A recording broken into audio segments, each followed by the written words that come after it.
और अभी आपको बताएं कि फिरदौस आशिक अवान से आलकोट में प्रेस कॉन्फ्रेंस कर रही है, आपको बराह रास्त लिए चलते हैं। ये आप बीती और हकायक को मसह करके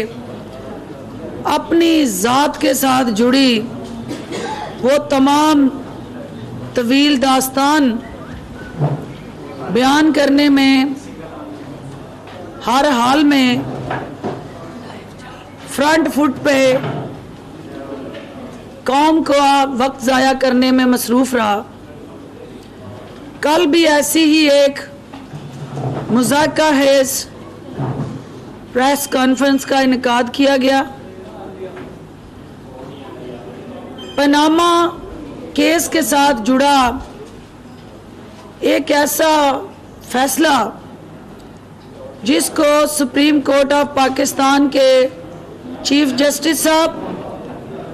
और मुख्तलिफ मुअज़्ज़ज़ जज साहिबान उसकी खुद मॉनिटरिंग कर रहे थे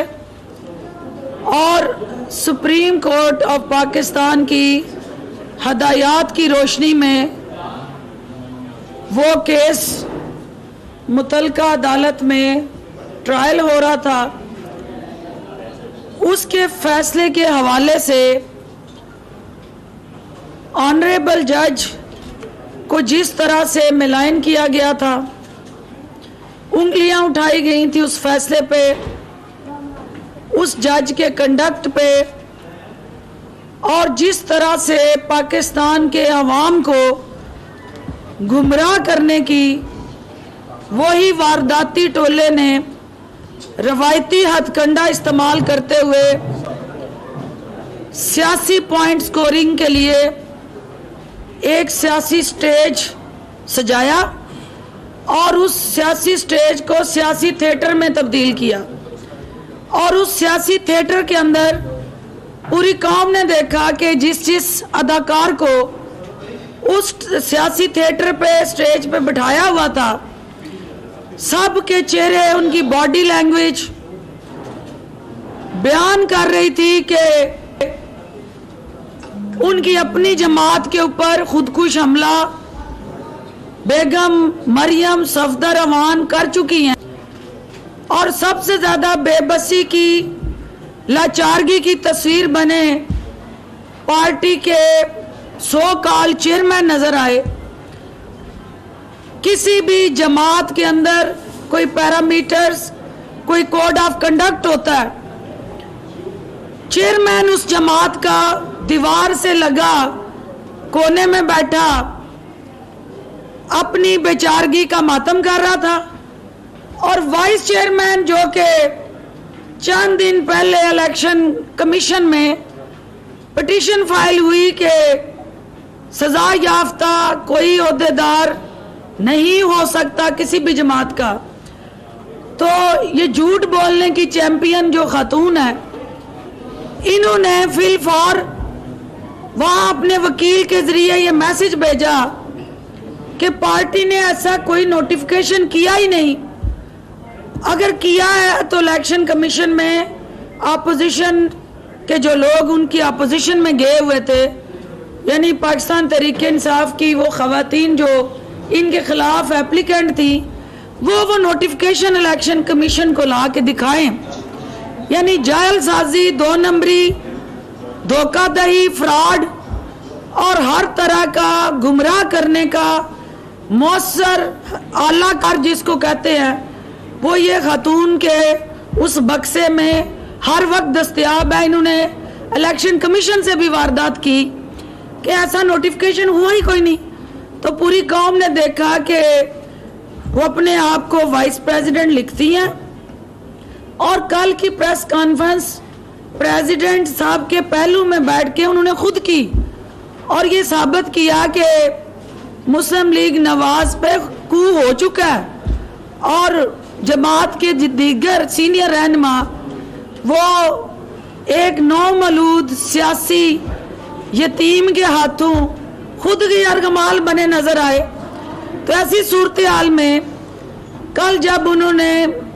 चीख चीख के एक बयानिया कौम के सामने रखा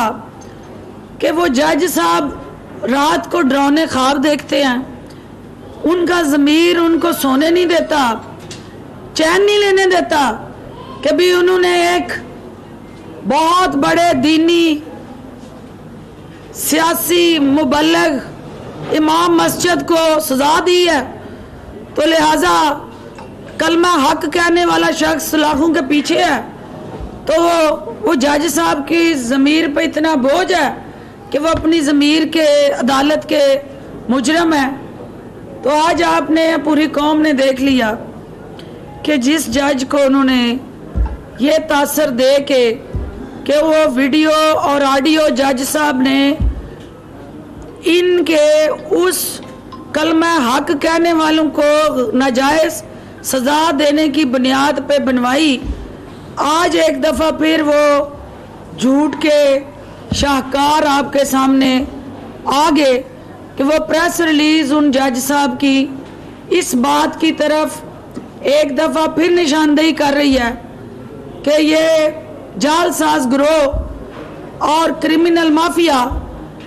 ये अदारों को किसी तरह भी आज़ादाना खुद मुख्तार आइन और कानून के ताबे देखना नहीं चाहता, और इन्होंने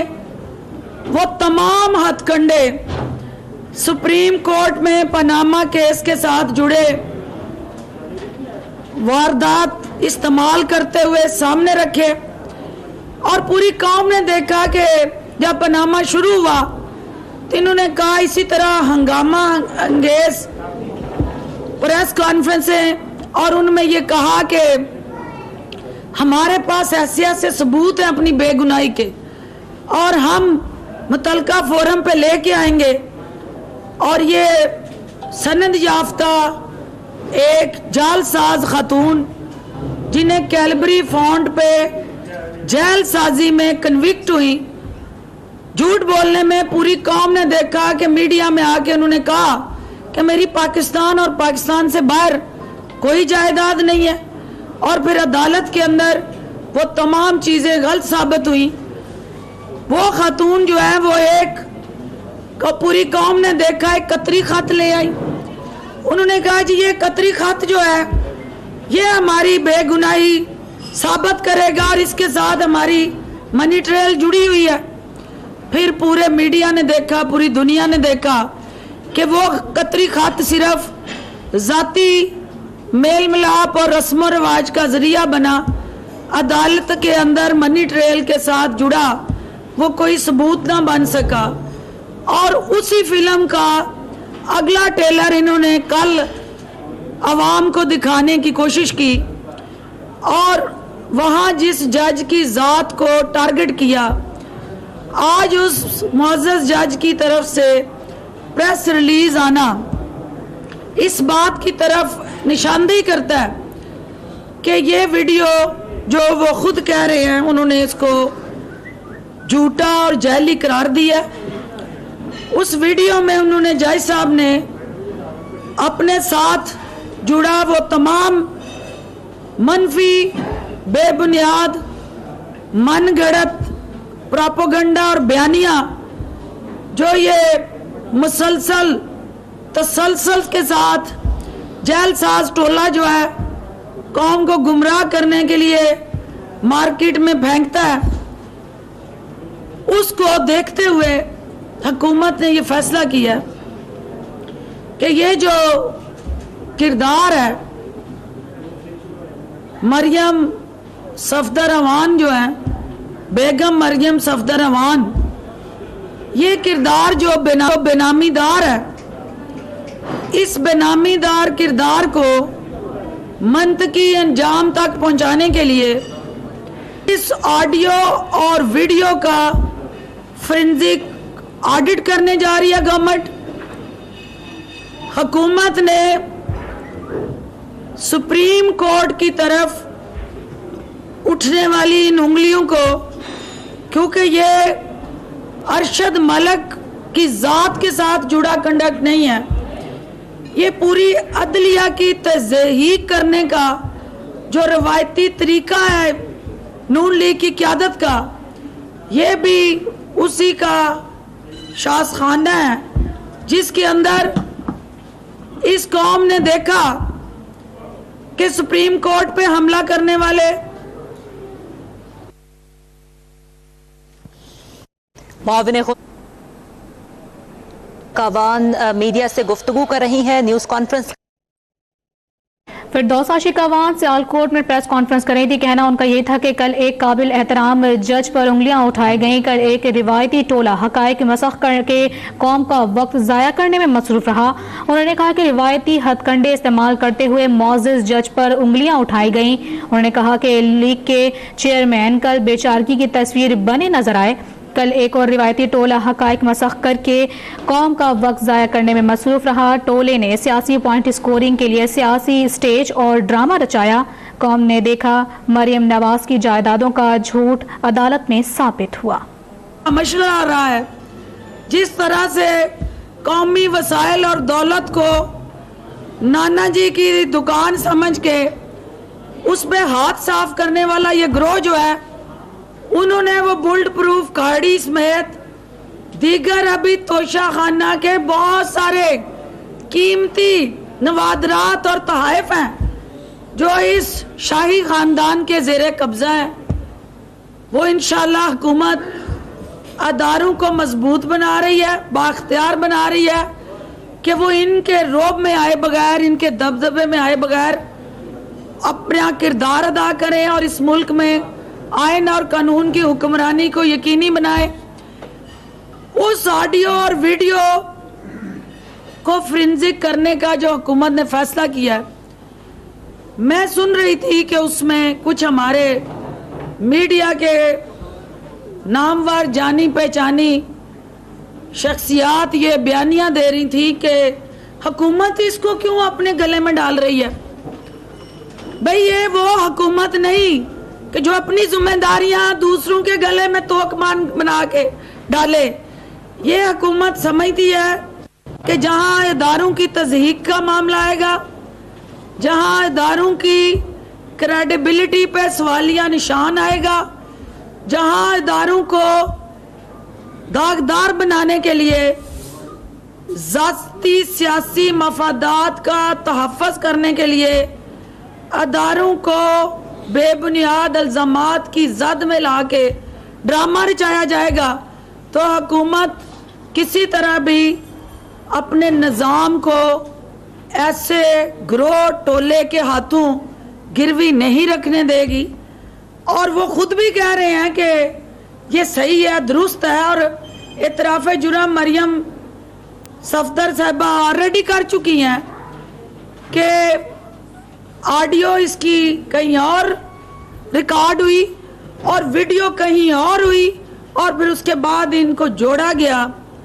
लिहाजा ये अच्छा ज़रूरी है कि इसका फोरेंसिक ऑडिट हो, हुकूमत तहकीकात करेगी और हम कौम के सामने ये जो चोर मचाए शोर वाला फलसफा है कि जूं जूं इन चोरों के गिर्द कानून का शिकंजा टाइट हो रहा है, इनकी इस किस्म की वारदातें आए दिन कौम को गुमराह करने की स्टोरीज सामने आती रहेंगी। तो हुकूमत ने ये फैसला किया है कि हम इस चोर मचाओ शोर जो है बयानिया, इसकी तहकीक करेंगे